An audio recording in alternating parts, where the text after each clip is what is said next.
சௌராஷ்டிரா மக்கள் மத்தியிலே விசேஷ பிரார்த்தனையை நடத்தவும் செய்திகளை பகிர்ந்து கொள்ளவும் தேவன் கொடுத்த இந்த வாய்ப்புக்காக நான் ஆண்டவருக்கு நன்றி செலுத்துகிறேன். விசேஷமாக இந்த நாளில் கூட உங்கள் மத்தியில் வந்து நாங்கள் சௌராஷ்டிர மொழியிலே பாட்டு பாடவும் அதே போல ஆண்டவருடைய வார்த்தையை பகிர்ந்து கொள்ளவும் தேவன் கொடுத்த வாய்ப்புக்காக நன்றி செலுத்துகிறேன். நம்முடைய போதகர் பாலன் அவர்களுக்கும் சபையர் அனைவருக்கும் ஆண்டவராக இயேசு நாமத்தினாலே ஒவ்வொருவரையும் நாங்கள் வாழ்த்துகிறோம், நன்றி சொல்கிறோம்.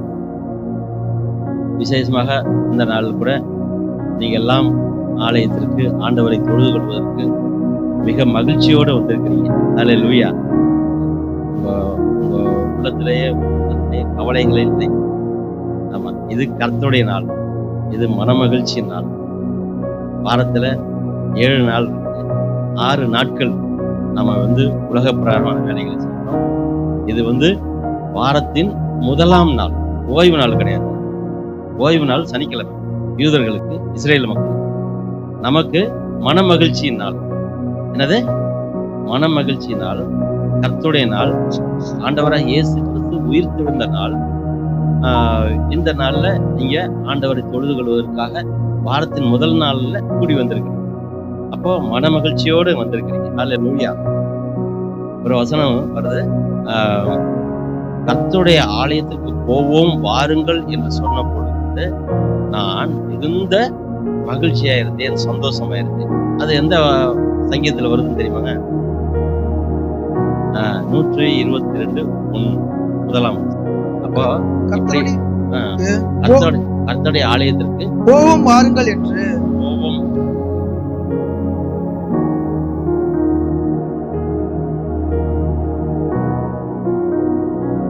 கர்த்தருடைய ஆலயத்திற்கு போவோம் வாருங்கள் என்று எனக்கு அவர்கள் சொன்ன பொழுது மகிழ்ச்சியா இருந்தேன். இப்போ நீங்க வெயிலா இருந்தா கூட, கொஞ்சம் கஷ்டமா இருந்தா கூட, சின்ன பிள்ளைகள்லாம் நீங்க வந்திருக்கீங்க. இந்த சூழலிலும் கூட நம்ம வந்து ஆண்டவருக்காக நேரத்தை செலவிட்டு முடியாத சூழ்நிலை கூட எல்லாரும் வந்திருப்பதை வந்து மகிழ்ச்சி. இப்படி ஆலயத்திற்கு வந்து ஆண்டவரை தொழுது கொள்ளும் போது, ஆண்டவருடைய வார்த்தையை கேட்கும் பொழுது கர்த்தர் உங்களுடைய வேலைகளை ஆசீர்வதிக்கிறார், கையின் பிரயாசங்களை ஆசீர்வதிக்கிறாரு, உங்களுடைய ஆவிக்குரிய வாழ்க்கையை ஆசீர்வதிக்கிறாரு, உங்களுடைய குறைவுகளை எல்லாத்தையும் நிறைவாக்கி சாட்சி சொல்லும்படியாக தேவன் நிலைநிறுத்தினார். அல்லேலூயா. இந்த இடத்த பார்க்கும் பொழுது பாஸ்டர் அவர்கள் ஜெபம் பண்ணும் பொழுது சொந்தமா ஒரு இடம் வாங்கணும் ஜெபம் பண்ணிட்டு சொன்னாங்க. நிச்சயமா ஆண்டவர் நிறைவேற்றுவார். அதே போலவே முக்கியமா வந்து ஆத்துமாக்கள் நிறைய ஆண்டவர் கொடுப்பார். உன்னை அதிசயங்களை காண பண்ணுவேன் என்று வேதத்தில் சொல்லப்பட்ட பிரகாரமாக நம்முடைய வாழ்க்கையில அதிசயத்தை நம்ம எதிர்பார்க்கும் பொழுது, ஜெபிக்கும் பொழுது, ஆண்டவருக்கு கீழ்ப்படிந்து நடக்கும் பொழுது ஆண்டவர் பெரிய செயல்களை செய்யக்கூடிய வல்லமையுள்ள ஆண்டவராக இருக்கிறார். அதனால தொடர்ந்து இந்த சபைக்காக, குடும்பத்திற்காக, ஊழியத்திற்காக ஜெபித்து ஆண்டவருடைய கட்டளைக்கு கீழ்ப்படிந்து நீங்கள் ஆண்டவரை ஸ்தோத்தரித்து வாழுங்கள். கர்த்தர் எதிர்காலத்திலே பெரிய வல்லமையுள்ள செயல்களை செய்வார். அல்லேலூயா. இந்த நாளிலும் கூட ஒரு விசேஷமான நாள், ஒரு உலக பிரகாரமாக என்ன நாள்? மகளிர் தினம், பெண்கள் தினம். அதனால மகளிர் அனைவருக்கும் எங்களுடைய வாழ்த்துக்களை தெரிவித்துக் கொள்கிறோம். இந்த உலகத்துல பார்க்கும் பொழுது பெண்கள் நாட்டின் கண்கள் அப்படிங்கிறாங்க. அப்போ இந்த சபைக்கு கூட, வீட்டுக்கு கூட நீங்க பெண்களாகிய நீங்கள் கண்களாக, ஒளியாக இருக்கிறீங்க. பைபிள்லையும் சொல்லப்பட்டிருக்கிறது, குணசாலியான பெண்ணு, அப்புறம் சொல்லுங்க, குணசாலியான பெண்ணு அல்லது குணசாலியான ஸ்திரீ முத்துக்களை பார்க்கிலும் விலையேற பெற்று. அது எந்த நீதிமொழிகள் எந்த அதிகாரத்துல வருது? உகந்தீஸ் 30 அதிகாரத்துல 10வது வசனத்துல வருது. அப்ப பார்க்கும் பொழுது யாரு வந்து முத்துக்களை பார்க்கலும் மேன்மையானவங்க? அதான் முக்கியமே. குணசாலியான சொக்கோட் குன்னு முன்னு சேஸ்த பெருக்கி அப்படின்னு மொதின் சுமர் மேற்றையத. அதே மாதிரி புத்தியுள்ள பெண்ணு தன் குடும்பத்தை, வீட்டை கட்டுகிறாள். வீடுனா வீடு கட்டுற மாதிரி கிடையாது, செங்கல் இதெல்லாம் வச்சு கட்டுறது கிடையாது. சித்தாள் நினைச்சிடாதீங்க. குடும்பத்தை கட்டுகிறாள். அது எந்த நீதிமொழிகள் 14:1 கேட்டுட்டு. அதாவது ஆண்டோட வார்த்தையை நமக்கு ரெஃபரன்ஸ் தெரிஞ்சிருக்கணும். பாட்டு பாடுறோம், எல்லாம் ஓகே. வேதாகம அறிவு, வேதாகம குறித்த வசனங்கள்லாம் தெரிகிறது ரொம்ப முக்கியம். அப்போ இது மாதிரி வார்த்தைகள் நமக்கு தெரிஞ்சிருக்கணும். அதான் பெண்கள் தினம். பெண்கள் தினம்னா இந்த இந்த நாட்கள்ல நம்ம விசேஷமான வார்த்தைகள் தெரிஞ்சுக்கணும். வீடும் ஆஸ்தியும் பிதாக்கள் வைக்கும் சுதந்திரம், புத்தியுள்ள பெண்ணோ கர்த்தர் அருளும் ஈவு. இந்த வசனங்கள் எனக்கு பிடிக்கும். ஏன்னா ஒரு குடும்பத்துக்கு தாய், மனைவி, பெண் பிள்ளைகள் எல்லாம் இப்படிப்பட்ட அவங்கெல்லாம் இந்த ஆசீர்வாதமா இருக்கும் பொழுது நாங்க நிம்மதியா இருப்போம், எங்களுக்கு சந்தோஷமா இருக்கும். ஆண்களாகிய நாங்க நிம்மதியா இருக்க முடியும். அப்போ வீடும் ஆஸ்தியும், அதாவது சொத்து சுமந்து இப்படி எல்லாம் கடவுள், அதாவது முன்னோர்கள் நமக்கு தந்திருக்கலாம். ஆனா அதை காட்டிலுமே புத்தியுள்ள மனைவி, கர்த்தர்ல ஈவு. ஈவுனா என்னது? பெருக்கல், கழித்தல், கூட்டல், ஈவு, அதுதான் ஞாபகம் வரும். ஈவுனா என்னது? கிஃப்ட். ஆமா, ஒரு குடும்பத்துல பெண்ணு அல்லது மனைவிங்கிறது, தாய்ங்கிறது ஆண்டவர் கிஃப்ட் அப்படின்னு நிறைய வார்த்தை இருக்கு. மனைவியை கண்டடை நீதிமொழிகள் 18.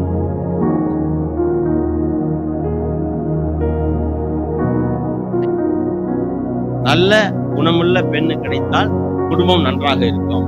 கர்த்தருடைய தயவும் அவனுக்கு கிடைக்கிறது. அதெல்லாம் கொடுக்கும். அப்போ இன்றைக்கு இந்த உலகத்துல பெண்கள் தினம், ஆண்கள் தினம், அப்பாக்கள் தினம், அம்மா தினம், முதியோர் தினம், இளையோர் தினம், காதலர் தினம், இப்படி நிறைய நாட்கள் கொண்டாடுறோம். அதெல்லாம் ஒரு பக்கம் இருக்கட்டும். அது ஒரு ஏதோ ஃபாரின்காரங்க கொண்டு வந்திருக்காங்க, அது மாதிரி செய்யணும். அதே போல பிறந்த நாள், அப்புறம் திருமண நாள், இப்படி எல்லாம் நம்ம கொண்டாடுறோம், தவறு கிடையாது. ஆனா ஒரே ஒரு நாளை நம்மளோட வாழ்க்கையில மறக்க கூடாது. என்ன நாள்? ரட்சிக்கப்பட்ட நாள். அல்லேலூயா. மனம் திரும்பிய நாள். ரட்சிக்கப்பட்ட நாள் நம்ம எப்பொழுதுமே நமக்கு சந்தோஷம் தரும். பிறந்த நாள் சில சமயம் ஞாபகமா இருக்காது. திருமண நாள் அது ஞாபகம் இருக்கும், சில பேருக்கு இருக்காது. வேலை நம்ம தான் அது பாட்டு போயிட்டு இருக்கோம். ஆனா நாம ரட்சிக்கப்பட்ட நாள், மனம் திரும்பிய நாள். அதாவது செத்த பிறகு மறுபிறப்பு கிடையாது. எங்க மறுபிறப்பு? இந்த உலகத்துல இருக்கும் பொழுதே நாம மறுபிறப்பு அடையணும். அதான் மனம் திரும்பிய நாள், ரட்சிக்கப்பட்ட நாள். இப்ப நான் ரட்சிக்கப்பட்ட நாள்னா எனக்கு நல்ல ஞாபகம். 1988 அக்டோபர் மாதம் 2ஆம் தேதி ஆண்டவராகிய இயேசு கிறிஸ்துவின் வார்த்தையை கேட்டு ஒரு சபைக்கு போய் ஆண்டவருடைய வார்த்தையை கேட்டு நான் இந்த உலகத்துக்கு அடிமையா இருந்தேன்.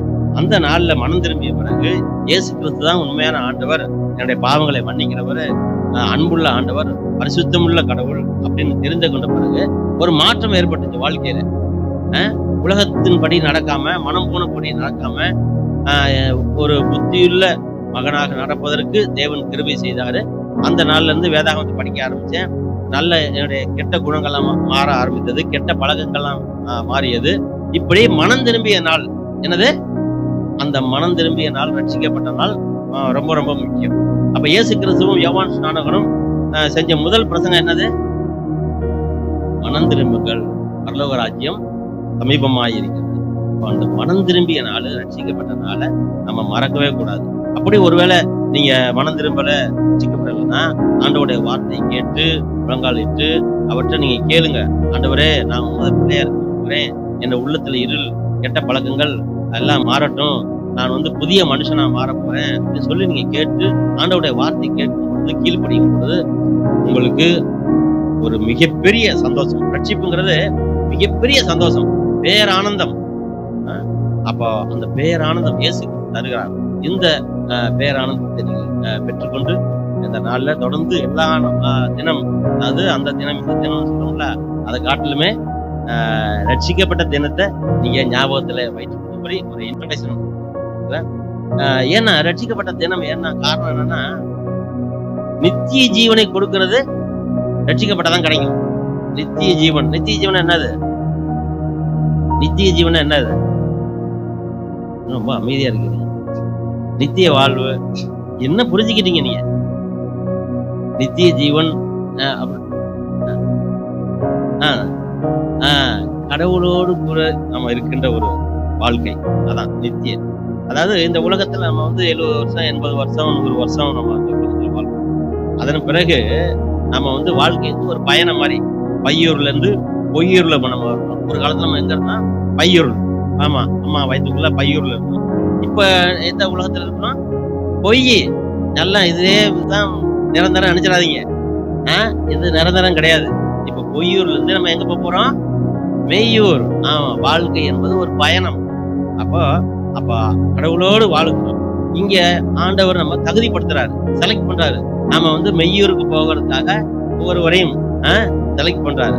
அதனால இந்த காஞ்சிபுரத்துல எவ்வளவு கோயில் இருந்தாலும், எவ்வளவு பக்திமான்கள் இருந்தாலும், எவ்வளவு மக்கள் தங்களுடைய வேலையில சுறுசுறுப்பா இருக்கிறத நம்மளெல்லாம் ஆண்டவர் தகுதிப்படுத்தி செலக்ட் பண்ணியிருக்கிறாரு. அது ஒரு பெரிய சந்தோஷமா இருக்கு. அதுதாங்க மன மகிழ்ச்சி. கோயிலுக்கு போயிட்டு சும்மா வந்து நம்ம ஏதோ பாட்டு பாடிட்டு வர்றது மாதிரி கிடையாது. ஆண்டோடைய வார்த்தை உங்கள் உள்ளத்துல இருக்கு, நம்மளோட உள்ளத்துல இருக்கு. தேவன் நம்மை தெரிந்து கொண்டிருக்கிறார். அதனால கிறிஸ்தவம் என்பது ஒரு மதம் அல்ல. நல்லா கவனிச்சீங்க. கிறிஸ்தவங்கிறது ஒரு மதம். எங்கேயும் மதம் மாறல. இயேசு கிறிஸ்துவை தெரிந்து கொண்டு உண்மையான கடவுள் யாருன்னு தெரிந்து கொண்டோம். ஆன்மீகத்துல ஒரு வளர்ச்சி, அவ்வளவுதான். எல்கேஜி, யூகேஜி, அடுத்தது ஃபர்ஸ்ட் ஸ்டாண்டர்ட், செகண்ட் ஸ்டாண்டர்ட், இப்படியே போய் படிப்புல முன்னேற மாதிரி நாம வந்து ஒரு காலத்துல விக்கிரகத்துக்கு அடிமையா இருந்தோம், விக்கிரகத்துக்கு இருந்தோம், சிலை வழிபாட்டுல இருந்தோம். இப்ப அது மாதிரி செய்யாம ஹூ இஸ் ரியல் காட், ஒரு உண்மையான தெய்வம் நமக்காக உயிர் கொடுத்த ஆண்டவர் இயேசு நம்ம அறிந்து கொண்டதுனால ஆன்மீகத்துல நம்ம முன்னேறி இருக்கோம். அவ்வளவுதான். நீங்க யாராவது கேட்டீங்கன்னா மதம் மாறிட்டீங்களா அப்படின்னு கேட்பாங்க. நீங்க பல தெய்வங்களை கும்பிடுறீங்க, நாங்க ஒரே ஒரு தெய்வம், அவ்வளவுதான். அதாவது நான் வந்து ஒரு 5வது படிச்சுக்கிட்டேன். இப்ப வந்து ஆன்மீக பயணத்துல வாழ்க்கையில கடவுளை அறிந்து கொண்டு கொஞ்சம் முன்னேறி இருக்கும், அப்படி நம்ம சொல்லணும். ஸோ இந்த மாதிரி வந்து ரட்சிக்கப்பட்ட நாள் ரொம்ப ரொம்ப முக்கியம். அந்த ரட்சிக்கப்பட்ட நாளுக்காக தான் பைபிள் சொல்லப்பட்டது. 99 நீதிமன்களை காட்டிருப்பேன், ஒரு பாவி மனம் திரும்பும் பொழுது பரலோகத்துல மிகுந்த சந்தோஷம் உண்டாகுது. அப்போ லூக்கா 15:7 சொல்லப்பட்டது. 99 நீதிமன்கள் காட்டிலும் ஒரு பாவி மனம் திரும்பும் பொழுது பரலோகத்திலேயே சந்தோஷம். இப்ப நாம எல்லாம் இங்க கூடி இருக்கோம், வந்திருக்கிறோம்னா பிள்ளைங்க இங்க முன்னாடி அப்போ நம்ம எல்லாம் பார்த்து ஆண்டவர் மகிழ்ச்சி அடைகிறார். ஹல்லேலூயா. அந்த மகிழ்ச்சி தொடரணும்னா நீங்க ஆண்டவருக்கு கீழ்ப்படிங்க, தொடர்ந்து ஆலயத்துக்கு வாருங்க. இந்த நாள்ல கூட நான் வந்து ஒரு சில வார்த்தைகளை நேரத்துக்கு தகுந்த மாதிரி நான் பகிர்ந்து கொள்ள விரும்புகிறேன். நம்ம வந்து இந்த உலகத்துல மகிழ்ச்சியா இருப்பதற்கு சில காரியங்கள் சொல்லப்படும். ಎಲ್ಲ ಉಲೋಗರು ಆಮೇಲೆ ಸಂತೋಷಕನ್ ಜೀವಸ್ತದ எவ்வளோ வத்தான் சகஜாரி. இந்த உலகத்துல நாம வந்து மகிழ்ச்சியா இருப்பதற்கு சில வார்த்தைகளை உங்களோட பகிர்ந்து. பிலிப்பியர் 4:4. பிலிப்பியர் சர்வ அத்தியாயி சர்வ வசனம்.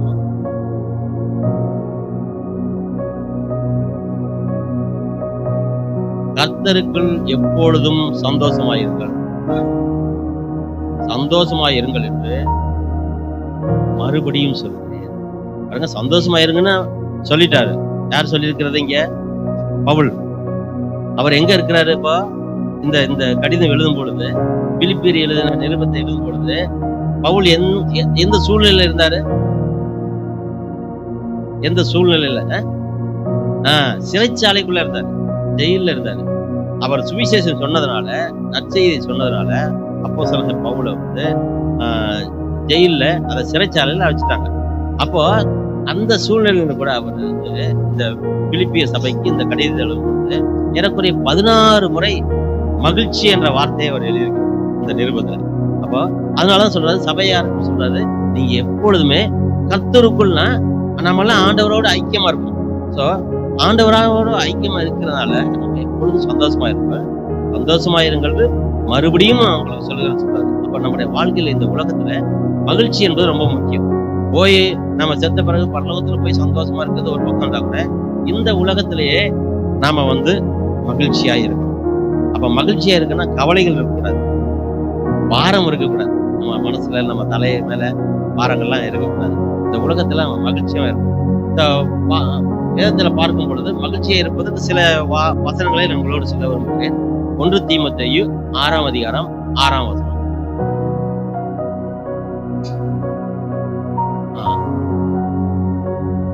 போதுமன்கிற மனதுடைய தேவ பக்தியே மிகுந்த ஆதாயம்.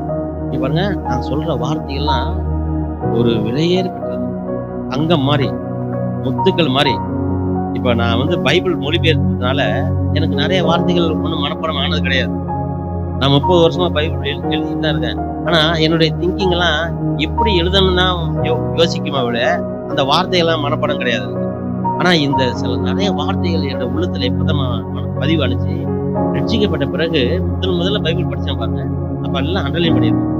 எது எது நம்மளுடைய மனதுக்கு பிரியமா இருக்கோ, எங்களுடைய பாஸ்டர் அந்த டைம்ல எனக்கு சொன்னது, இந்த வார்த்தைகள் எல்லாம் எனக்கு மனசுல ஞாபகம் படிச்சு அதுக்கப்புறம் படிச்சு தெரிஞ்சுக்கிட்டு இருக்கலாம். ஆனா ரட்சிக்கப்பட்ட அந்த ஆரம்பங்கள்ல என்னுடைய போதகர் சொன்ன வார்த்தைகள், அதே போல நான் படித்து நான் தெரிந்து கொண்ட வார்த்தைகள் ரொம்ப ரொம்ப மனசுல இருக்கும். இதே போலவே இந்த வார்த்தைகள் உங்க மனசுல இருக்கணும். என்னதா சங்கீதம் ஒரு பேட்டியில கேட்டாங்க, கர்த்தரின் மேய்ப்பராக இருக்கிறார், அவர் நான் தாழ்ச்சியேன். ஒரு சர்ச்சை முடிச்சுட்டு வர்ற இடத்துல விசுவாசிகளை பார்த்து கேட்கிறாங்க, இந்த வசனம் எங்க இருக்கு? 180 மக்களுக்கு தெரியல, எங்க இருக்குன்னு தெரியல. ஊழியர்களுக்கு கொஞ்சம் தெரிஞ்சிருக்கும், விசுவாசிகளை நான் சொல்றேன். கர்த்தரின் மேய்ப்பராக இருக்கிறார், நான் தாழ்ச்சியேன். நீங்க உங்களை தவிர இந்த முன்னாடி உள்ளவங்க சொல்லுங்க, ஒரு இத கர்த்தரின் மேய்ப்பராக இருக்கிறார், நான் தாழ்ச்சி அடையேன். 23:1. இது மனப்பாடமா நமக்கு தெரியும். ஆனா அந்த ரெஃபரன்ஸ் எங்க இருக்குன்னு தெரியல. அப்ப இப்படிப்பட்ட வார்த்தைகள் நமக்கு தெரியணும். இப்ப நீங்க ஒரு மருத்துவ கடைக்கு போறீங்க, மருந்து விற்பனையாளர் அங்க இருக்கிறார். நீங்க ஒரு டேப்லெட் கேட்குறீங்க, பாராசிட்டமால், கால்பால் அதை கேட்குறீங்க. உடனே அதை பார்த்துட்டு உடனே போய் டக்குன்னு கொண்டாந்து கொடுத்துருவாரு. இதே புதுசா கொடுக்க ஆரம்பிச்சுங்களேன், அவர் எங்க இருக்குன்னு தேடிக்கிட்டு, அந்த மாத்திரை எங்க இருக்கு அப்படின்னு அடுக்கி வச்சிருந்தா அல்பப்படிகள் அடுக்கி வச்சிருப்பாங்க, இருந்தாலும் தேடிட்டு இருப்பாங்க. அப்போ அடிக்கடி அந்த மாத்திரை எங்க இருக்கு அப்படிங்கிறது அல்பப்படிகளா இருக்கிறது மற்றும் தெரிஞ்சு வச்சிருந்தது மாதிரி நீங்களும் ஆண்டோட வார்த்தைய ஒண்ணு கேட்கணும், இல்லைன்னா படிக்க தெரியலன்னா கேட்கணும், படிக்க தெரிஞ்சா வேதாகமத்தை படிக்கணும். அது ரொம்ப முக்கியம்.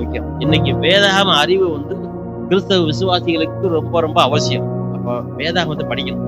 இப்ப நமக்கு எல்லாருமே வங்கி கணக்கு இருக்கும், பேங்க் அக்கௌண்ட் இருக்கும். இப்போ நீங்க போய் உங்களுக்கு பணம் தேவை எடுக்கணும்னா உங்களுக்கு என்னென்ன தேவை?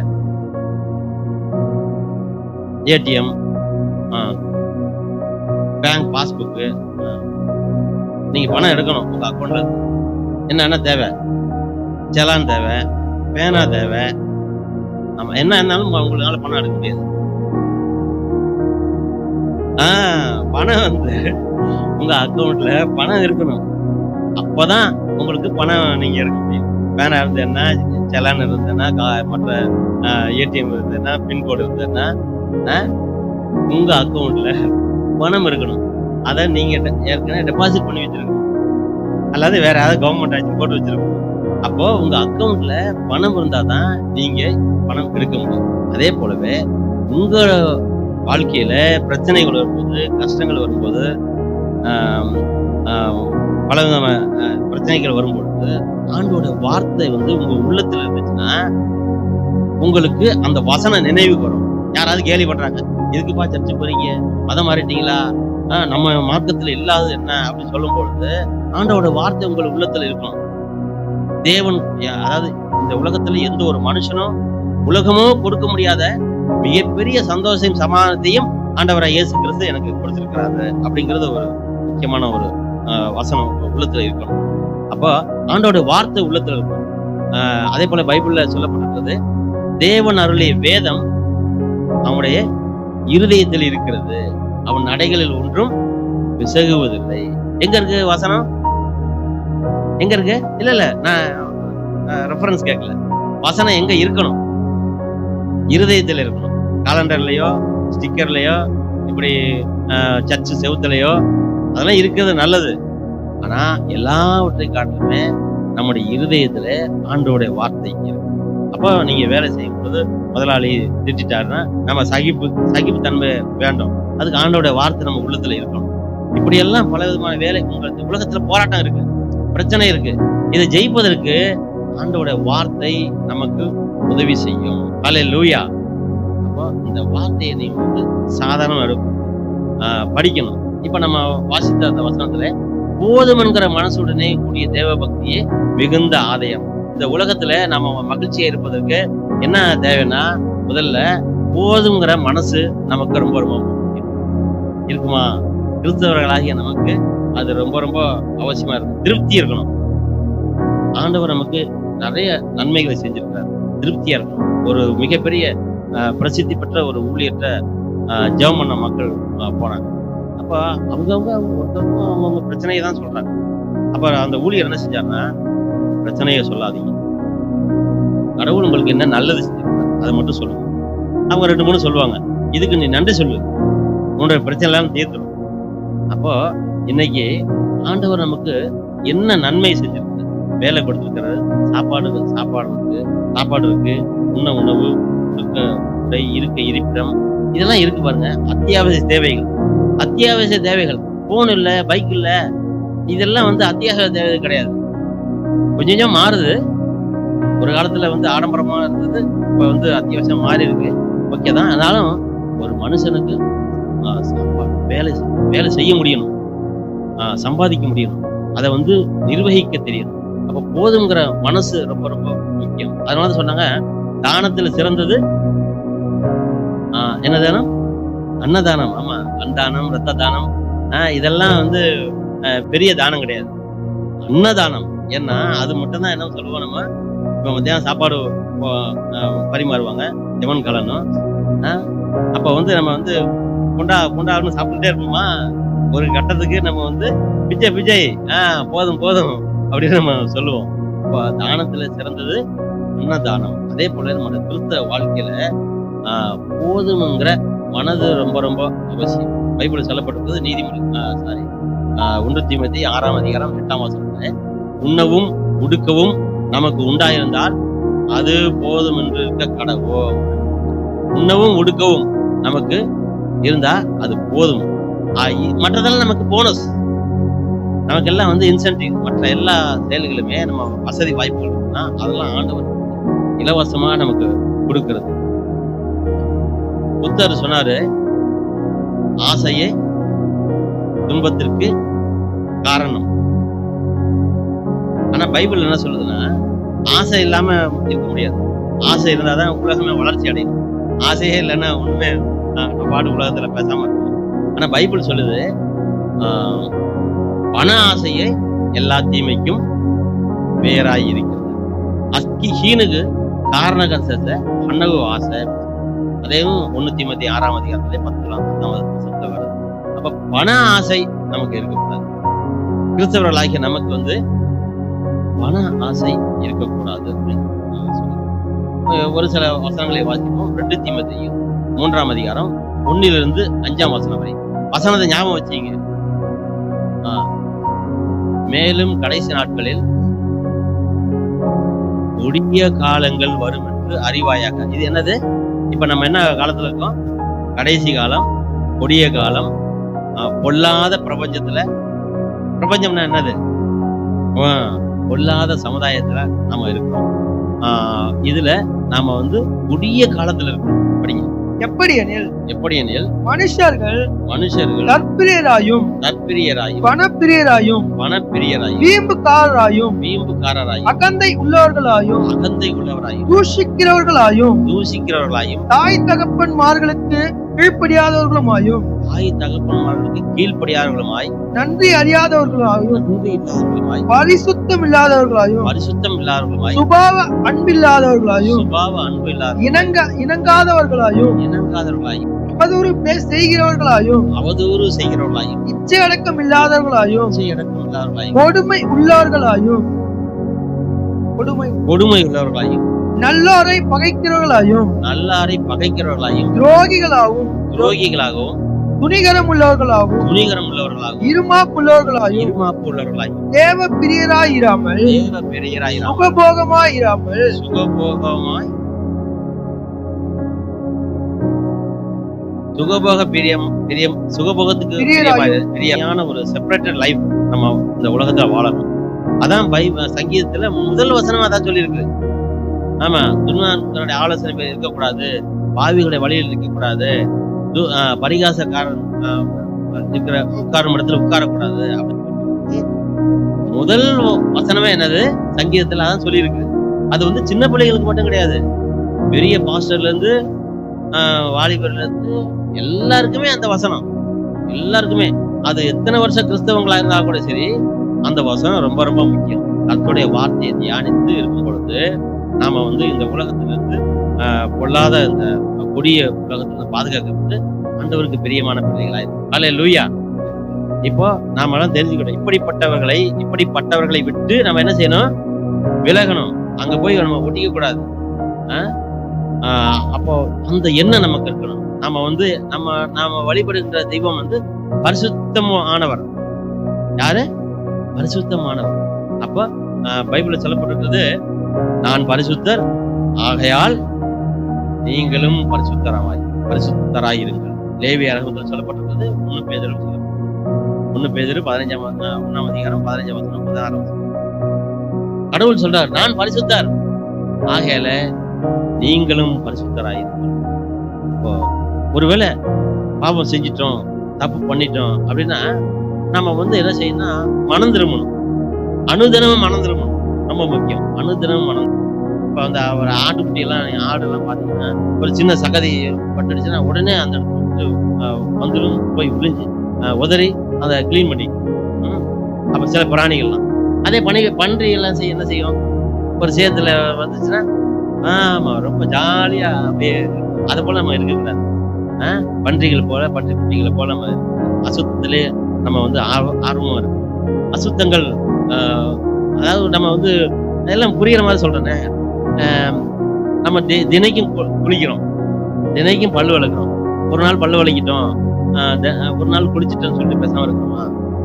அப்போ நம்ம வெயில்ல சுத்துறோம் வர்றோம், அப்போ வந்து அழுக்கு படியுது, அப்போ குளிக்கிறோம். அதே போலதான் நம்முடைய மனசு, நம்முடைய இருதயம் அந்த அசுத்தங்கள் சிந்தனைகள், அசுத்த சிந்தனைகள்லாம் படியுது.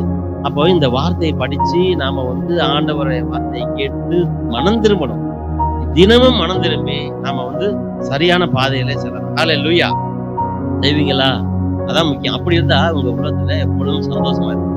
அப்போ நாம வந்து இந்த உலகத்துல அடிப்படையா சொல்றது, ஆண்டவருக்கு பல நன்மைகளை செஞ்சிருக்காரு, நம்ம போதும் என்ற நன்மை மனசோட நம்ம அந்த தீமத்தை பாருங்க. 3 தீமத்தையும் 6ஆம் அதிகாரத்தை இன்னைக்கு நீங்க சர்ச்சை முடிச்ச பிறகு வீட்டுக்கு போய் நல்லா தூங்கிட்டு எத்தனை மணிக்கு எந்திரிக்கிறீங்களோ அதுக்கப்புறம் 1 தீமத்தை 6ஆம் அதிகாரம் எத்தனை வருஷம்?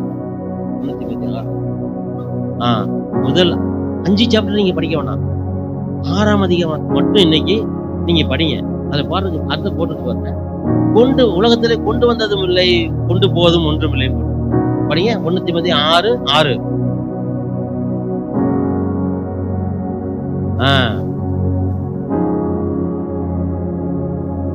பாருங்க, எல்லாருக்குமே தெரியும், யாரும் நமக்கு சொல்லணும் அவசியம் கிடையாது. ஆனாலும் நம்ம திருந்தமா உலக கவலை நம்ம வந்து மூழ்கி இருக்கும். அப்போ இந்த 1 தீமோத்தேயை நீங்க இன்னைக்கு சாயந்தரம் படிச்சு சொல்லணும். பாஸ்டர்கிட்ட மெசேஜ் அனுப்பிட்டு, போன் வச்சிருக்காங்க, நான் படிச்சேன் அப்படின்னு சொல்லிட்டு அவருக்கு சொல்லணும். படிச்சுட்டேன்னு சும்மா இருக்கக்கூடாது. படிச்சுட்டு என்ன சொல்லணும், பாஸ்டருக்கு 21 வசனத்தை நான் படிச்சேன் அப்படின்னு. படிக்க தெரியலன்னா உங்க வீட்டுல யாராவது படிக்கிறவங்க இருப்பாங்கல்ல பையங்க, அவங்கள படிச்சு காமிக்க சொல்லுங்க. அவங்க படிச்சு காமிப்பாங்க, படிச்சுட்டேன் அப்படின்னு சொல்லணும். ஓகே, செய்வீங்களா? ஆமா, கேட்டுட்டு நம்ம அப்படியே போயிட்டே இருக்கக்கூடாது. இப்போ போதுங்கிற மனசு நம்ம உலகத்துல எப்பொழுதும் இருக்கணும். 2வதாக ரோமர் 13ஆம் அதிகாரம் 7ஆம் வசனம் 8ஆம் வசனம். ரோமர் 13ஆம் அதிகாரம் 7ஆம் வசனம் 8ஆம் வசனம். ஆகையால் யாவருக்கும் செலுத்த வேண்டிய கடமைகளை செலுத்துங்கள். எவனுக்கு வரியை செலுத்த வேண்டியதோ அவனுக்கு வரியையும், எவனுக்கு தீர்வை செலுத்த வேண்டியதோ அவனுக்கு தீர்வையும் செலுத்துங்கள். எவனுக்கு பயப்பட வேண்டியதோ அவனுக்கு பயப்படுங்கள். எவனை கனம் பண்ண வேண்டியதோ அவனை கனம் பண்ணுங்கள். ஒருவரிடத்தில் ஒருவர் அன்பு கூறுகிற கடனே இல்லாமல் மற்றொன்றிலும் ஒருவனுக்கும் கடன் படாது. இப்ப யாருக்கு நம்ம நம்ம கடன் பட வேண்டியது என்னது? இந்த வசனத்துல என்ன தெரிஞ்சுக்கணும்? யார் என்ன கடன் பட்டிருக்கணும்? அன்பு செலுத்த கடன். அப்போ இதை தவிர நமக்கு உலகத்துல நமக்கு கடன் இருக்கக்கூடாது. இப்போ நம்ம அன்பு கூறுவதை தவிர மற்ற கடன்லாம் நமக்கு இருக்கு. அன்பு கூறுவதை தவிர, அன்பு செலுத்துவதை தவிர மற்ற கடன்லாம் நமக்கு இருக்கு. அப்போ கடன் வாங்கக்கூடாது. இந்த உலகத்துல நம்ம சந்தோஷமா இருக்கணும்னா கடன் வாங்கக்கூடாது. ரொம்ப ரொம்ப முக்கியம். இன்னைக்கு பல சூழ்நிலையில தகுதிக்கு ஏற்ப கடன் வாங்குறாங்க, தவறு இல்லைன்னு சொல்ல முடியாது. அதாவது இஎம்ஐ அப்படிலாம் வந்துருச்சு நிறைய. ஆனாலும் கூட நாம கடன் வாங்காது இருப்பது ரொம்ப ரொம்ப நன்றி. அன்பு கூறுகின்ற ஒரே ஒரு கடன் மட்டும்தான் நம்ம செய்யணும். சில கடையெல்லாம் போட்டிருப்பாங்க, கடன் அன்பை முறிக்கும். நம்ம கடன் வாங்கிட்டீங்கன்னா அன்னையோட உறவு முடிஞ்சிச்சுன்னு அர்த்தம். யார்ட்டையாச்சும் நம்ம கடன் வாங்கினா உறவு கட் பண்ணியாச்சு. அப்போ கடன் அன்பை முறிக்குன்னு எழுதி போட்டிருக்காங்க. அப்போ நம்முடைய வாழ்க்கையில கடன் இருந்துச்சுன்னா பிரச்சனைகள், மனபாரம் ரொம்ப கஷ்டமா இருக்கும். சமீபத்துல சில ஆண்டுகளுக்கு முன்னாடி இந்த இந்தியாவில் காஃபி டே அப்படின்னு ஒரு கடை வச்சிருந்தவர். நிறைய பிரான்ச், KFC இப்படிலாம் நிறைய வச்சிருந்த மாதிரி கடையை வச்சிருந்தாரு. அவருக்கு கடன் எவ்வளவு தெரியுமா? 7300 கோடி. 7300 கோடி கடன். நல்ல செழிப்பா தான் இருக்கிறாரு, போட்டு சூப்பரா இருக்கிறாரு. எல்லா இடங்களையும் கடைகள் இருக்கு. ஒரு காஃபி எவ்வளவு இருக்கும்? 100 ரூபாயா 50 ரூபாயா 200 ரூபாயா ஒரு காஃபி? அங்க போய் காஃபி குடிக்கிறவங்க மக்களும் இருக்கிறாங்க. அவ்வளோ பிரான்ச்சஸ் இருந்துச்சு. ஆனா கடன்னால அவங்க தற்கொலை பண்ணிக்கிட்டாங்க. ஆனா அவங்க மனைவி போராடி துணிஞ்சு நின்று இப்போ ஒரு 3 வருஷம் ஆகுது நினைக்கிறேன், பாதி அளவுக்கு கடனை குறைச்சிருக்காங்க. ஒரு பெண்ணு கணவனை இழந்துட்டப்ப 1 ரூபா 2 ரூபா இல்லைங்க, எவ்வளவு கோடிக்கணக்கில் கடன் எல்லாத்தையும் குறைச்சி நான் படித்தேன். 3000 கோடி வச்சிருந்தேன். இப்போ கடன் 7000த்துல பாதி அளவுக்கு அவங்க குறைச்சிருக்காங்க.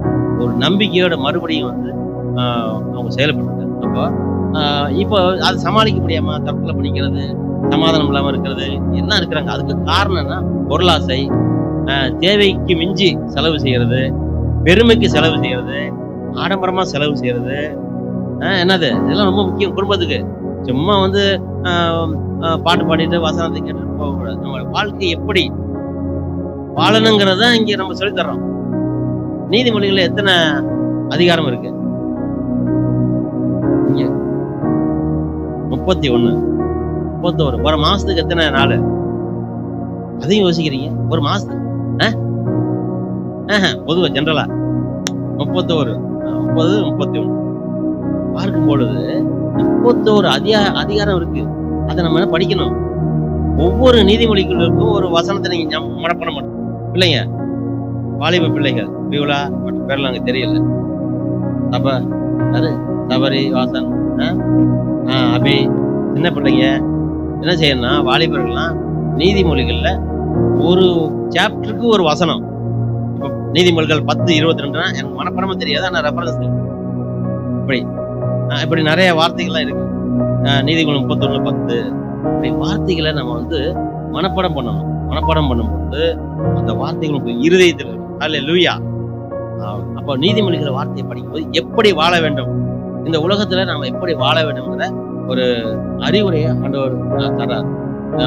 நான் 35 வருஷத்துக்கு மேல ஊழியத்துல இருக்கேன். எத்தனை வருஷம்? 35 வருஷத்துக்கு மேல ஊழியத்துல இருக்கேன். அப்போ குறைந்த சம்பளம் தான் வாழ்க்கையில. ஆனாலும் நாங்க நிம்மதியா சமாதானமா வாழ்க்கோம். சில நேரங்கள்ல அரசு ஊழியர்கள் கூட மாச கடைசியில எங்க கிட்ட கடன் வாங்கிட்டு போவாங்க. பெரிய அளவு கிடையாது, ஒரு 100 200 எங்க கிட்ட கடன் வாங்கிட்டு போவாங்க. ஏன்னா அப்படி வாழ்க்கை அப்ப வந்து எப்படி வாழணும் அப்படிங்கிற ரொம்ப முக்கியம். கணவன் மனைவி பிள்ளைகள் ஒரு ஒரு நம்ம வருமானத்துக்கு தகுந்த மாதிரி வாழ தெரியணும். அது ரொம்ப முக்கியம். பெரிய ரொம்ப வருமானம் இருக்கு, ஆண்டவர் கொடுப்பாரு, அது பிரச்சனை கிடையாது. ஆனா வருமானத்துக்கு தகுந்த மாதிரி நம்ம கடன் வாங்காம வாழ கற்றுக்கொள்ள வேண்டும். ரொம்ப ரொம்ப அவசியமானது.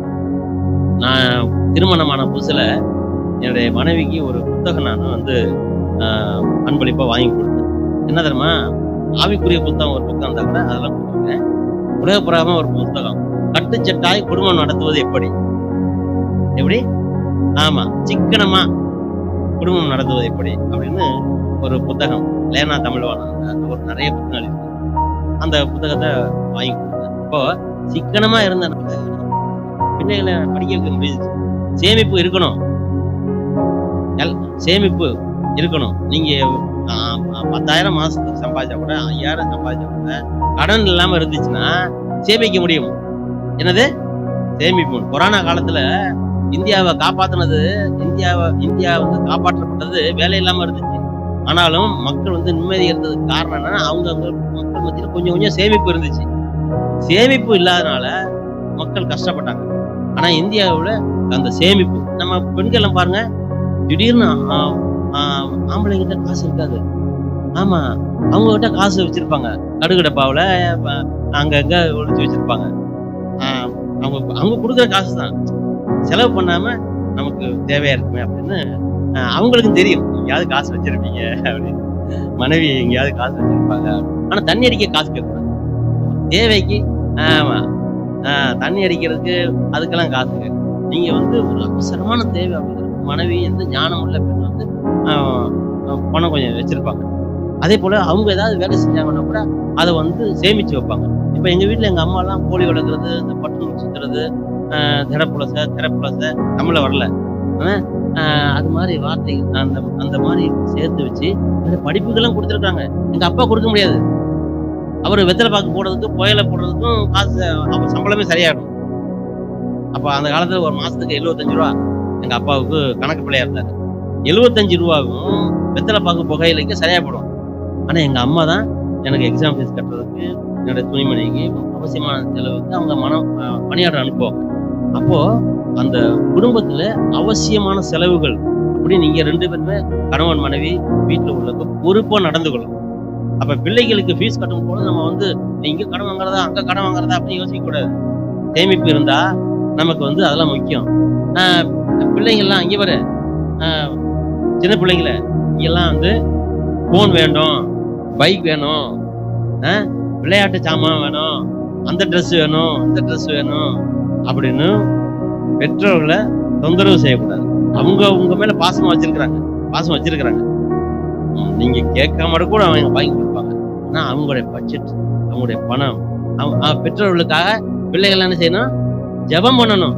ஆண்டவரே எங்களுடைய பெற்றோரை ஆசீர்வதியும், அவங்க செய்கிற வேலைகளை ஆசீர்வதியும், அவங்க போயிட்டு வரும்பொழுது, வெளில போயிட்டு வரும்போது, வேலைக்கு போயிட்டு வரும்போது பத்திரமா போயிட்டு வரணும் அப்படின்னு நீங்க சொல்லணும். இப்ப எங்க பேத்தி ஷாலம் இருக்கா, எதிர் வீட்டுல நாங்க அவங்க போலீஸ் வேலையில இருக்காங்க. ஒரு தடவை வேலைக்கு புறப்பட்டு போகும்போது, மாமா பத்திரமா போயிட்டு வாங்க அப்படின்னு சொன்னா அவங்களுக்கு ரொம்ப சந்தோஷம். அப்போ அப்படி நம்ம ஆசீர்வாதமான வார்த்தைகளை நம்ம என்ன செய்யணும்? பெரியவர்களுக்கு நம்ம சொல்லணும், நல்ல வார்த்தைகளை சொல்லணும். அது மாதிரி வந்து நேற்று ஒரு பாட்டு கூட பண்ணோம்லையே, அது மாதிரி குடும்பத்துல மகிழ்ச்சியா இருக்குன்னா எல்லாரும் அன்பு, தெய்வீக அன்பு. எல்லாம் குறை உள்ளவங்க தான், எல்லாம் நானும் சரி எல்லாருமே குறை உள்ளவங்க தான். அப்போ நம்ம வந்து அன்பு கூறணும். ஏன்னா நம்ம மேல இயேசு கிறிஸ்து அன்பு கூறுதார். அதுக்கு ஒரு ரோமர் 5ஆம் அதிகாரத்துல ஒரு வசனம் வருது, நாம் பாவிகளாய் இருக்கும் பொழுதே கிறிஸ்து நமக்காக அவருடைய உயிரே. நாம் பாவிகளா இருந்தப்பா, நாம் நீதிமான் கிடையாது, நான் பரிசுத்தவான் கிடையாது. ஆனா எனக்காக அவர் உயிரை கொடுத்தார். நான் துரோகியா இருக்கும் அவன் செய்ய குற்றம் செய்த பொழுது அவர் என்னை புறக்கணிக்காம என்னுடைய அன்புள்ள ஆண்டவர் இயேசு கிறிஸ்து எனக்காக அவர் உயிரையே கொடுத்தார். அதே போலதான் நம்ம எல்லாருமே பரிபூர்ணம் கிடையாது. ஆனா பரிபூர்ணத்தை நோக்கி நம்ம என்ன செய்யறோம்? பிரயாணப்பட்டு கொண்டு இருக்கோம். அப்ப குறைகள் இருந்தா கூட நாம வந்து அந்த குறைகளை மறந்து புத்தி சொல்லி ஞானமா நடந்து அவங்களுக்கு கடிந்து கொள்றது தப்பு கிடையாது. ஆனா கோவப்படக்கூடாது. அப்ப வந்து அன்புள்ளவர்களாய் நாமும் குடும்பத்திலே நடந்து கொள்ள வேண்டும். அப்போ கடன் வாங்கக்கூடாது. என்னது? ஆமா, போதுங்கிற மனசு இருக்கணும் முதல்ல நம்மளோட வாழ்க்கையில. இரண்டாவது, கடன் வாங்காம அன்பு கூறுகிற கடன். கடவுள் மீது அன்பு கூறணும், குடும்பத்தின் மீது அன்பா இருக்கணும், பிள்ளைகள் மீது அன்பா இருக்கணும். அன்பு கூறுகிறது ரொம்ப ரொம்ப முக்கியமான ஒரு காரியம். மூணாவது ஒரு காரியம் மட்டும் நான் சொல்லி முடிக்கிறேன். ரோமர் 12:18.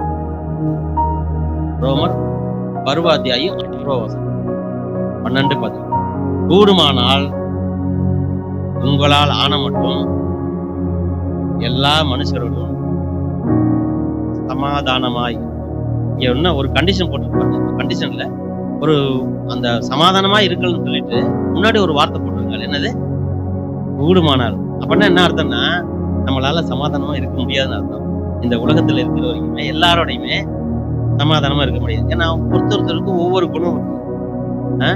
இப்ப சொல்லுவாங்கல்ல, 5 விரலும் ஒரே மாதிரி கிடையாது.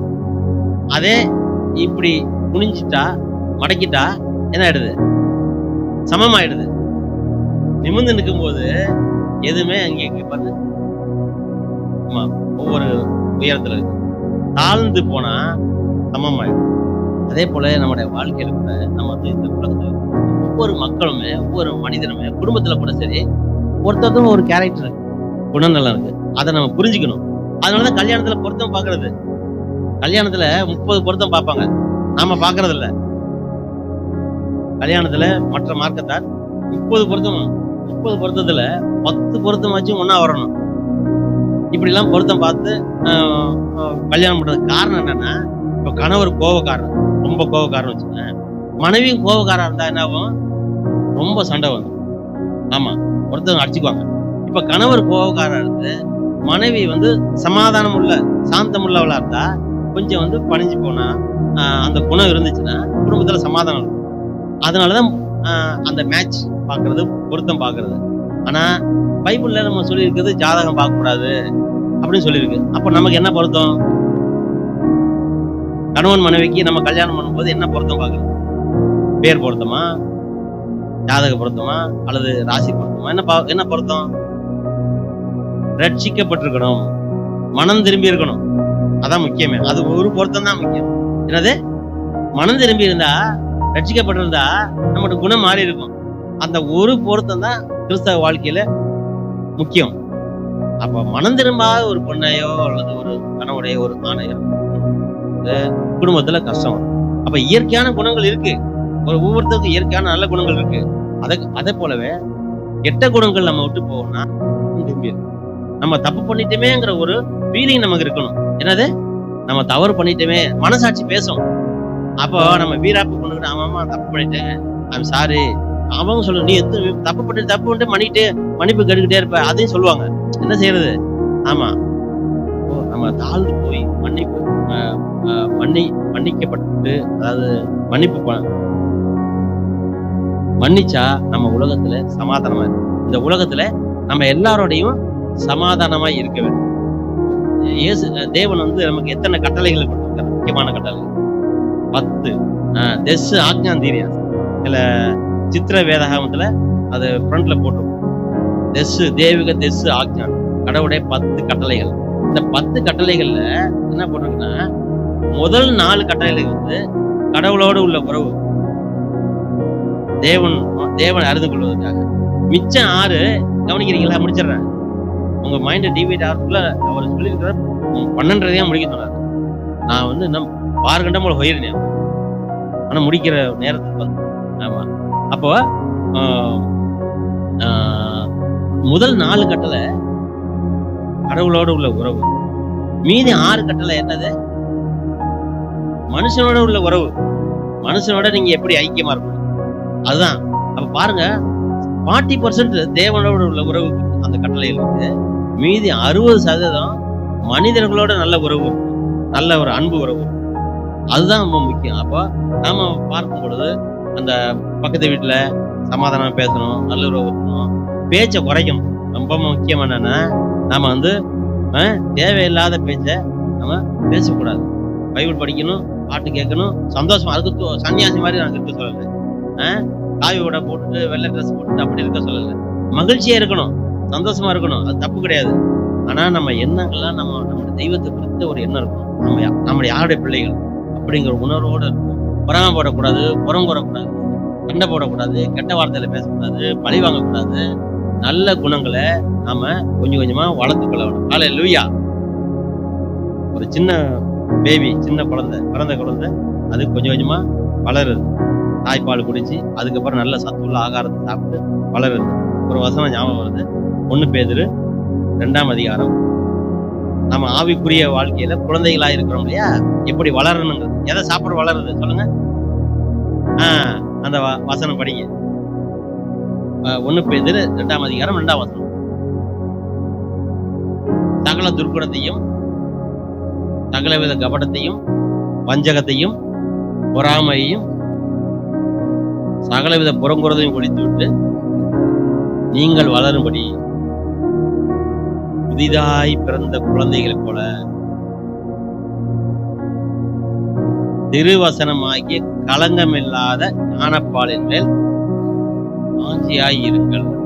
பாருங்க, நம்ம எப்படி எதுல வாஞ்சியா இருக்கணும்? திருவசனம், இந்த பைபிள் வார்த்தை. இதெல்லாம் ஆரம்பத்துல எங்க பாஸ்டர் சொன்னது. நான் ரட்சிக்கப்பட்ட ஆரம்பத்துல அங்க சொன்னது. அந்த வார்த்தையை நான் என்ன ஞாபகம் வச்சேன். அப்ப அதாவது இந்த பத்திரிகை படிக்கிறோம், இப்படி பல விதமான போதகங்கள் கேட்கிறோம். இதை காட்டிலுமே இந்த திருவசனமாகிய இந்த பைபிள் களங்கமில்லாத ஞானப்பால், தூய பால், இந்த திருவசனத்தை நம்ம படிச்சு அதை வளரும் பொழுது நாம நல்ல குணங்களை நாம பெற்று வாழ முடியும். ஹல்லேலூயா.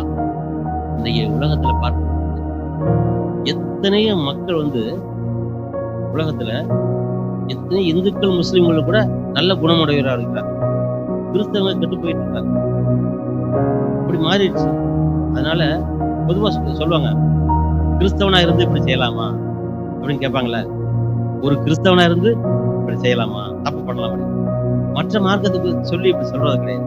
ஏன்னா கிறிஸ்தவனா நல்லது செய்வாங்க, அன்பு கொடுப்பாங்க, உதவி செய்வாங்க அப்படிங்கிறது எல்லாருக்கும் தெரியும். இப்ப மருத்துவமனை, சிஎம்சில பெரிய மருத்துவமனை இருக்கு. இங்க உள்ள பள்ளிக்கூடத்தெல்லாம் பார்க்க எத்தனை கிறிஸ்தவ பள்ளிக்கூடம் இருக்கு, அனாதை ஆசிரமங்கள், விதிகள். நம்மளை பார்த்துதான் மற்றவங்களும் நல்ல நன்மைகள் செய்ய ஆரம்பிக்கிறாங்க. நாம எப்போதுமே நன்மை செய்கிறவர்களாக இருக்கணும், சமாதானமா இருக்கணும், சந்தோஷமா இருக்கணும், போதுங்கிற மனசோட கூட இருக்கணும். இப்படிப்பட்ட நல்ல குணங்களை நம்ம வளர்த்துக்கலாம். இந்த ஃபாரின்ல நம்ம பாத்துக்கிட்டீங்கன்னா எல்லாருக்குமே ஒரு 3 வார்த்தையை, இங்கிலீஷ் வார்த்தையை சொல்லுவோம். தெரியுமா? ப்ளீஸ், இன்னொன்னு தேங்க்யூ, இன்னொன்னு சாரி. இது எப்பொழுதுமே அந்த பிள்ளைங்களுக்கு சொல்ல வைப்பாங்க. யாராவது ஒருத்தவங்க ஹெல்ப் பண்ணாங்கன்னா தேங்க்யூ, யாராவது ஒரு தப்பு பண்ணிட்டாங்கன்னா சாரி அப்படிமா. மற்றபடி மற்றவங்க பெரியவங்கள்ட்ட மரியாதை பேசணும், ப்ளீஸ் அப்படின்னு சொல்லுவாங்க. நம்ம சின்ன பிள்ளைங்களப்பா ப்ளீஸ் அதை கொடு, அதை வாங்கி கொடு அப்படின்னு. அந்த ப்ளீஸுக்கிற இப்படி தெரிஞ்சுக்கிறாங்க ப்ளீஸ். ஆனா அவங்க கேட்கறது ஒரு பெரிய காரியமா இருக்கும். நம்ம அவங்ககிட்ட கொடு, ப்ளீஸ் கொஞ்சம் கத்தி கொடு, ப்ளீஸ் கொஞ்சம் அருவாமனை கொடு அப்படின்னு கூட கேட்பாங்க. அது ஒரு தடவை கொடு அப்படிப்பாங்க. அப்ப அந்த ப்ளீஸுங்கிறது அவங்களுக்கு அர்த்தம் தெரியுது இல்லை. அப்ப நம்ம அன்பா ப்ளீஸ் சொல்லணும். தப்பு பண்ணிட்டா சாரி அப்படின்னு சொல்லணும், பண்ணிக்க அப்படின்னு சொல்லணும். அதே போல தேங்க்யூ, என்ன சொல்லணும்? தேங்க்யூ, நன்றி, தன்யவாதம் அப்படின்னு சொல்லணும். நான் அந்த பயணங்கள்ல, நான் பேருந்து பயணத்துல அல்லது ட்ரெயின்ல எல்லாம் போகும்போது பார்த்து மக்கள் கூட்டமா உட்காந்துருப்பாங்க.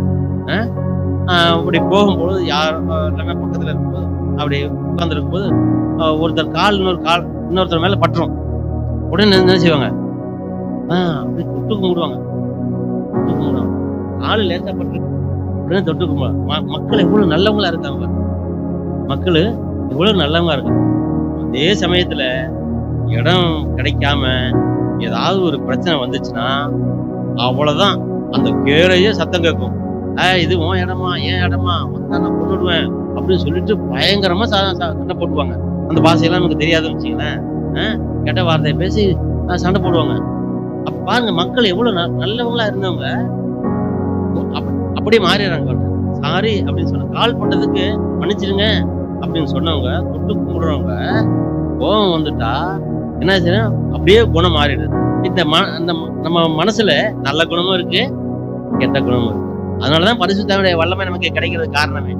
பரிசுத்த ஆவியின் வல்லமைங்கிறது சத்தம் போடுறதுக்காகவோ, ட்ரம் அடிக்கிறதுக்காகவோ, அந்நிய பாஷை பேசுறதுக்காக அல்ல. சாட்சியா இந்த உலகத்துல வாழ்வதற்காக.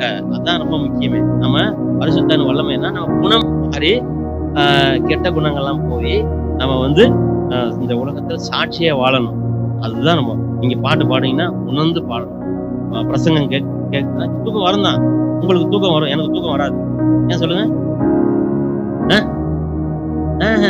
நான் நிக்கிறேன், நீங்க எல்லாம் உட்காந்துருக்கீங்க. அப்ப நீங்க உட்கார்ந்து கேட்கறீங்க, அதனால சுகமா இருக்கிறேன், உங்களுக்கு தூக்கம் வரும். நான் நின்றுட்டு இருக்கேன், தூக்கம் வராது. தூக்கம் வரும். அதனாலதான் உங்கள்கிட்ட கேள்வி கேட்டு உங்கள்கிட்ட பதில் வாங்கி எல்லாத்தையும் சொல்றது. புரியுதாங்க? அப்போ ஆண்டோட வார்த்தை நம்ம எல்லாரோடையும் சமாதானமா இருக்கும். அப்போ 3 காரியங்களை நல்ல இந்த பெண்கள் தினத்துல பல வசனங்கள் நான் சொன்னேன். பெண்களை போற்றி பல வசனங்களை சொன்னேன். மிக முக்கியமாக 3 காரியங்கள் சொன்னேன். போதுங்கிற மனசு ரொம்ப ரொம்ப முக்கியம். ஆண்டவர் நமக்கு தருவது எவ்வளவு நம்மள பணக்காரன் ஆகட்டும், அது பிரச்சனை கிடையாது. ஆனா இருக்கிறதுல நம்ம திருப்தியா இருந்து சந்தோஷமா வாழ கற்றுக்கணும். மற்றவங்களை பார்க்க கூடாது. இப்ப சைக்கிள்ல போறவங்க என்ன செய்யறாங்கன்னா, சைக்கிள்ல நம்ம போயிட்டு இருக்கேன், கஷ்டப்பட்டு சைக்கிள்ல போயிட்டு இருக்காரு. அவர் நினைக்கிறாரு, இந்த சைக்கிள்ல நம்ம போயிட்டு இருக்கிறோமே அப்படின்னு சொல்லிட்டு ஒரு 2 வீலர் இருந்தா நல்லா இருக்குமே அப்படின்னு. சரி, 2 வீலர் கொடுத்தாச்சு, கிடைச்சிருச்சு. 2 வீலர் வாங்கணும்னு என்ன செய்யறாங்க, கார் இருந்தா நல்லா இருக்குமே. இப்படிதான் நம்முடைய வாழ்க்கையில ஸ்டேட்டஸ் வந்து உயர்ந்து போயிட்டே இருக்கு. ஆனா சைக்கிள்ல போறவங்க யாரை பார்க்கணும்னா, சைக்கிளே இல்லாம நடந்து போறாங்க பாருங்க. நமக்கு நடக்கிறதுக்கு ஆண்டவர் பலம் கொடுத்திருக்காரு. ஹல்லேலூயா. அந்த அம்மா பாருங்க, 80க்கு மேல வயசு இருக்கும், எனக்கு தெரியல, மோர் தென் 80-85 இருக்கும். அவங்க சர்ச்சுக்கு நடந்து வர முடியுது. இங்க வந்து கீழே உட்கார முடியுது, சேர்ல தான் உட்கார முடியும். சில பேருக்கு கீழே உட்கார முடியாது. கீழே உட்காரது நல்லது. அப்போ இப்படிப்பட்ட மக்கள் எல்லாம் பார்த்து இவங்கெல்லாம் சர்ச்சுக்கு வர்றாங்களே அப்படின்னு சொல்லி நம்ம என்ன செய்யணும், நம்ம சீக்கிரமா வரணும், சரியான நேரத்துக்கு வரணும், சரியான நேரத்துக்கு முடிக்கணும். அது ரொம்ப முக்கியம். அப்போ இப்படியா வந்து நாம வந்து நம்ம காட்டிலும் கீழான உள்ளவர்களை பார்த்து நமக்கு ஆண்டவர் இவ்வளவு நன்மைகளை செஞ்சிருக்காரு அப்படின்னு சொல்லி சந்தோஷப்படணும், நன்றி சொல்லணும். அப்படி சொன்னா உங்களோட உள்ளத்தை பார்த்து, அந்த நல்ல உள்ளத்தை பார்த்து ஆண்டவர் உங்களுக்கு ஆட்டோமேட்டிக்கா தானாக ஒவ்வொரு நேரத்துக்கும் நன்மைகளை செய்வார். போதுங்கிற மனசோட நம்ம இந்த உலகத்துல வாழணும். 2வது பாயிண்ட் என்ன சொன்னேன், கடன் வாங்கக்கூடாது. ஆமா, கடன் எல்லாருக்கும் இருக்கும். ஆனா வாங்கலாம் இந்த உலகத்துல. அதாவது நமக்கு தகுதிக்கு தகுந்த மாதிரி. இப்ப என்னால 1000 ரூபாய் சம்பாதிச்சீங்கன்னா ஒரு 10 ரூபா வாங்கலாம். அது வந்து ஒரு நானா சொல்றேன், பைபிள்ல வந்து கடன் வாங்கக்கூடாதுன்னு போட்டிருக்கேன். அப்ப வந்து கடன் வாங்காம இருந்தா அவசியமான தேவைகள், இப்போ ஒரு மாசத்துக்கு நமக்கு வந்து சேலரி வருதுன்னா, வேஜஸ் வருதுன்னா, வீட்டு வாடகை கொடுக்கணும், அத்தியாவசியமான சாப்பாட்டு செலவுக்கு, பால் செலவு, இப்படி முக்கியமான செலவுகளுக்கு நம்ம பிரிச்சு வச்சுக்கிட்டு காணிக்கை கொடுக்கறது, ஏழைகளுக்கு உதவி செய்யறது, இப்படிலாம் வச்சுக்கிட்டு அதுக்கப்புறம் தான் நம்ம ஆடம்பரமான செலவுகளுக்கு போகணும். இப்படி குடும்பத்தை நீங்க திட்டமிட்டு வளர்க்கும் பொழுது உங்களுடைய குடும்பத்தை பார்த்து ஆண்டவர் பிரியப்பட்டு அபரிவிதமாக ஆசீர்வதிப்பார். ஹல்லேலூயா. அதனால நீங்க கடன் வாங்காம வாழ தேவன் உதவி செய்யறாங்க. 3வதாக அனைவரோடுமே எல்லாரோடுமே நாம வந்து சமாதானமா இருக்கும். ரொம்ப ரொம்ப முக்கியம். கூடுமானால் எல்லாரோடும் சமாதானம். குறை சொல்றவங்க சொல்லிக்கிட்டே இருப்பாங்க, அதை பத்தி ஒன்றும் பிரச்சனை படாது. நாம மனசாட்சிக்கு விரோதமா, கடவுளுக்கு விரோதமா தவறு செய்யாம, தப்பு செய்யாம நிம்மதியா இருந்தா நிச்சயமா வந்து ஆண்டவர் நம்முடைய வாழ்க்கையை பார்த்து ஆசீர்வதிப்பார். என்னென்ன பாயிண்ட் சொன்ன சொல்லுங்க. போதுங்கிற மனசோட இருக்கணும், கடன் வாங்காம இருக்கணும், சமாதானமாயிரும். ஹல்லேலூயா. ஏறக்குறைய 12 பாயிண்ட் நான் வச்சிருந்தேன். 12 ஆயிட்டதுனால 3 குறிப்போட நான் நிப்பாட்டிட்டேன். கர்த்தர் உங்களை ஆசீர்வதிப்பாராக. தொடர்ந்து ஜெபம் பண்ணுங்க. ஆண்டவர் உங்களுடைய ஆவிக்குரிய வாழ்க்கையும் இந்த உலக பரவ வாழ்க்கையும் ஆண்டவர் ஆசீர்வதித்து வழிநடத்துவார். ஆமென்.